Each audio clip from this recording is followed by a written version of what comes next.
Pegadas do Diabo. Segundo um artigo da Wikipédia, em 1855, no leste e sul de Devon, na Inglaterra, um incidente estranho aconteceu e deixou as testemunhas bastante confusas e perturbadas.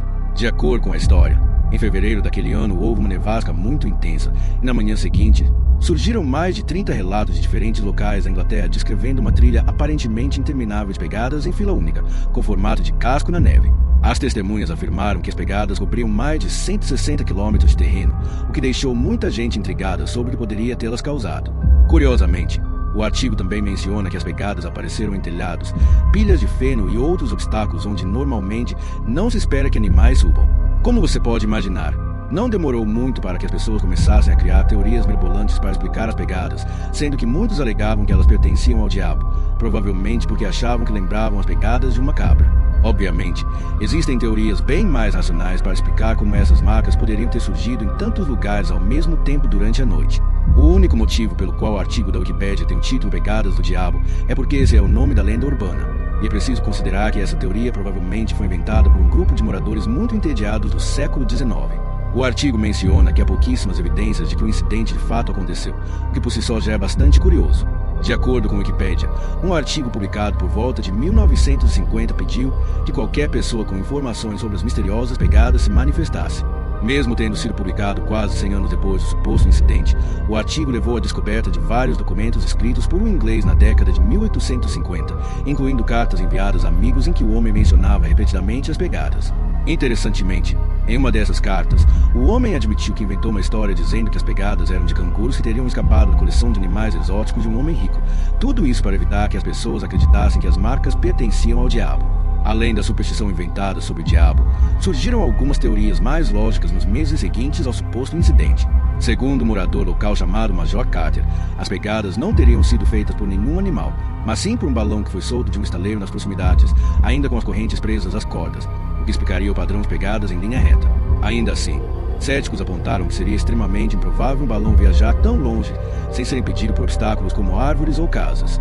Outras fontes que pesquisaram o incidente a fundo afirmam que seria impossível as pegadas cobrirem algo próximo a 160 quilômetros, e que essa parte da história provavelmente foi inventada ou muito exagerada. Segundo o Wikipédia, outra teoria amplamente aceita é que as pegadas poderiam simplesmente ter sido feitas por texugos que, por algum motivo, decidiram sair para caçar naquela noite, já que esses animais deixam pegadas parecidas com as descritas pelas testemunhas. Mesmo com todas essas explicações razoáveis, o fato é que não há nenhuma evidência conclusiva sobre a origem das pegadas, e esse provavelmente vai continuar sendo um daqueles eventos históricos obscuros que permanecerão um mistério para sempre. Face de Belmes, um fenômeno que atraiu a atenção de turistas, cientistas até investigadores paranormais por décadas. Belmes de la Moraleda é uma pequena cidade na região de Andaluzia, na Espanha, com menos de 3.000 habitantes. Um lugar tranquilo, que provavelmente passaria despercebido, se não fosse por um caso bizarro que começou em 1971. Tudo começou no dia 23 de agosto daquele ano, quando Maria Gomes Câmara, moradora da cidade, percebeu algo estranho no chão de concreto da sua cozinha. A imagem de um rosto humano, com uma expressão perturbadora, havia surgido do nada. Assustada, Maria chamou o marido e o filho, e juntos decidiram destruir o rosto com uma picareta. Depois, colocaram uma nova camada de concreto no chão. Mas o mistério estava só começando. Dias depois, outro rosto apareceu no mesmo local. E depois dele, surgiram mais, alguns tristes, outros assustadores, sempre com traços humanos. Foi aí que a história se espalhou e chamou a atenção até do prefeito, que ordenou a remoção do concreto para análises. Com o tempo, esses rostos começaram a surgir não só na cozinha, mas em diferentes partes da casa. A casa se transformou em atração turística e passou a ser conhecida como a Casa das Caras. Em menos de um ano, centenas de visitantes de todo o país passaram por lá, tentando entender o que estava acontecendo. Durante as décadas seguintes, Maria e sua família continuaram relatando o surgimento de novas faces, às vezes aparecendo em segundos, bem diante dos olhos deles. As autoridades decidiram investigar. Vários testes foram feitos para descobrir se os rostos haviam sido pintados, mas os resultados eram contraditórios. Até hoje, não há uma explicação definitiva sobre como ou por que os rostos apareceram. O caso chegou até aos ouvidos de estudiosos do paranormal. Alguns afirmaram que, enquanto estavam na casa, ouviram vozes e viram rostos se formando diante deles. No entanto, como muitos desses testes não foram bem documentados, as evidências acabaram sendo desacreditadas. A hipótese mais aceita pelos céticos é que tudo não passou de uma farsa bem elaborada pela própria família, talvez para chamar a atenção, talvez até com interesses financeiros. Outros acreditam que a mídia, ao sensacionalizar o caso, atrapalhou as investigações sérias que poderiam ter sido feitas. Mas o mistério permanece. As faces de Belmes continuam sendo um dos fenômenos mais estranhos debatidos da Espanha. Lista de sons inexplicáveis. Existe uma lista real, documentada por cientistas, com registros de sons captados em lugares remotos do planeta, e até hoje, ninguém sabe exatamente o que os causou. Esses sons foram gravados por equipamentos chamados hidrofones, que são dispositivos usados debaixo d'água para detectar e registrar sons vindos de todas as direções. Eles são bastante sensíveis e conseguem captar ruídos em grandes profundidades, onde seres humanos nem conseguem chegar. Agora vem a parte estranha. Muitos desses sons precisaram ser acelerados até 16 vezes, de ter sua frequência aumentada, só para que pudéssemos ouvi-los com clareza. Ou seja, são ruídos tão baixos e tão lentos que o ouvido humano nem perceberia sem a ajuda da tecnologia. E o mais curioso de tudo é que ninguém sabe a origem de vários desses sons. Eles vêm de locais isolados, como o fundo do oceano ou áreas subterrâneas inacessíveis. Um dos sons mais famosos é conhecido como UPSVEB. Ele foi detectado por uma rede de hidrofones no Oceano Pacífico, em uma área entre a Nova Zelândia e a América do Sul. O som recebeu esse nome porque parece uma sequência de ondas sonoras que sobem de tom, algo como um CEP de frequência. O mais intrigante é que ele não é constante. O UPSVEB parece se intensificar durante a primavera e o outono, e depois diminui. Esse é o som do UPSVEB.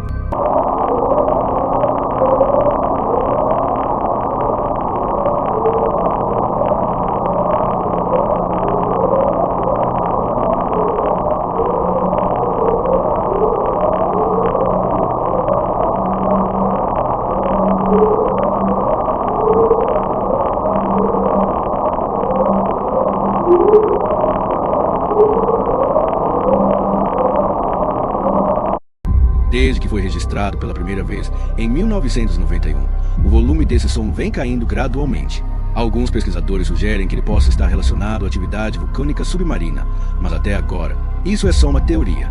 E esse não é o único som sem explicação. Existem outros registros igualmente enigmáticos, e mesmo com toda a tecnologia moderna, ninguém conseguiu identificar com certeza o que está produzindo esses sons. O mais assustador talvez nem seja o som em si, mas o fato de que ele vem de regiões completamente inexploradas do planeta, lugares onde pode haver fenômenos naturais ainda desconhecidos, ou quem sabe, algo além do que imaginamos. O Homem Angustiado. Existe um artigo na Wikipédia chamado The Angustied Man, o Homem Angustiado, que conta a história de uma pintura visualmente perturbadora com o mesmo nome, que pertence a um homem de Cumbria, na Inglaterra, chamado Sean Robinson. Segundo o artigo, Sean afirma que a pintura passou a ser de sua avó em algum momento do passado distante. Quando ela faleceu, supostamente a deixou para ele. No entanto, o dono insiste que essa não é uma pintura comum, já que sua avó teria contado que o artista misturou o próprio sangue com a tinta para criar a obra, antes de tirar a própria vida. A história é meio vaga e não tem mais informações sobre quem era esse suposto artista ou quando The Angustied Man foi pintado, o que torna tudo isso difícil de acreditar. Sean afirma que sua avó escondeu a pintura no sótão por mais de 25 anos. De acordo com a história, antes de entregá-la a Sean, ela mencionou que teria vivenciado atividade paranormal em sua casa, com a figura sombria de um homem aparecendo repentinamente durante a noite, acompanhada de som de gritos, gemidos e choros. Nesse artigo do Wikipedia também inclui um link para o canal do YouTube de Sean, chamado The Angustied Man, no qual ele explica que, após herdar a pintura, ele e sua família também teriam começado a experimentar atividade paranormal em sua casa, com a suposta figura sombria aparecendo para eles durante a noite. Sean afirma que, antes de herdar a pintura, era totalmente cético, mas depois de levá-la para casa, ele supostamente começou a ouvir sons de choro que ficavam cada vez mais altos a cada noite, até que eventualmente ele não pôde mais negar a suposta atividade paranormal ocorrendo em sua casa. Ao longo dos anos, a pintura chamou a atenção de vários chamados investigadores paranormais. O canal do YouTube de Sean, onde ele documenta essa suposta atividade maligna, chegou a ter 20 mil inscritos. Em 2017, um cineasta independente chegou a planejar um filme sobre o caso e comprou os direitos de Sean, mas ele nunca foi lançado ou simplesmente não fez sucesso. No entanto, se formos analisar o Homem Angustiado, é falsa. Para começar, os vídeos no canal de Sean, onde ele publica supostas filmagens reais da atividade paranormal em sua casa, são todos muito claramente fabricados. Além disso, a história por trás da pintura é tão vaga e inacreditável que é difícil imaginar que tenha qualquer base real. Há pessoas que acusam Sean de ter feito a pintura ele mesmo com tinta comum, usando a história da avó como desculpa para não ter que dar mais detalhes sobre o suposto artista. No fim das contas, o Homem Angustiado funciona bem como uma história assustadora, mas sem motivo real para acreditar que seja algo além de uma farsa criativa feita para chamar a atenção. Talvez venhamos trocados com uma história inventada. O Paul Toasder. Em 7 de outubro de 1849, Edgar Allan Poe morreu em Baltimore sob circunstâncias bastante misteriosas. De acordo com o artigo da Wikipédia, a partir de algum momento na década de 1930, todas as manhãs no aniversário de nascimento de Poe, um homem vestido de preto, carregando uma bengala com ponta de prata e com o rosto quase totalmente coberto por um cachecol ou capuz, conseguia de alguma forma entrar no cemitério da Westminster Hall, em Baltimore, e encontrava o túmulo de Poe. O artigo menciona que esse homem, então, servia a si mesmo uma taça de conhaque Martell e fazia um brinde em homenagem a Poe. Depois disso, ele arrumava 3 rosas vermelhas sobre a lápide, ao lado da garrafa de conhaque inacabada, e ia embora. Curiosamente, o Paul do Aster, como passou a ser conhecido em Baltimore, nunca buscou publicidade e sempre entrava no cemitério sem ser notado. A partir de sua primeira aparição, uma multidão de curiosos passou a se reunir na manhã do aniversário de Paul, tentando ver o homem, mas ele raramente era visto ou fotografado. Na verdade, a única fotografia dele que encontrei foi publicada na revista Live em julho de 1990 em um artigo chamado Once Upon a Midnight Diary, escrito por Gary Smith.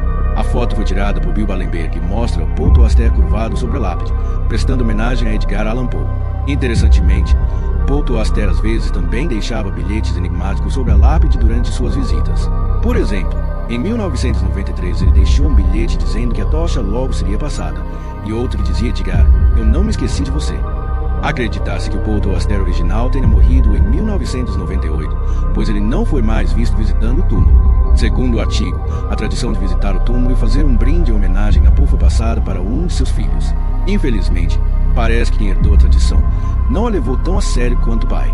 O Paul do Aster, após 1998, frequentemente deixava bilhetes comentando sobre times esportivos e política, algo que seu pai jamais fazia. Em algum momento entre 2005 e 2008, ele deixou um bilhete que foi aparentemente tão decepcionante que o curador da casa e museu de Poe preferiu nem mostrá-lo ao público, a fim de proteger a honra e o legado do Paul do Aster original, cuja identidade continua desconhecida até hoje.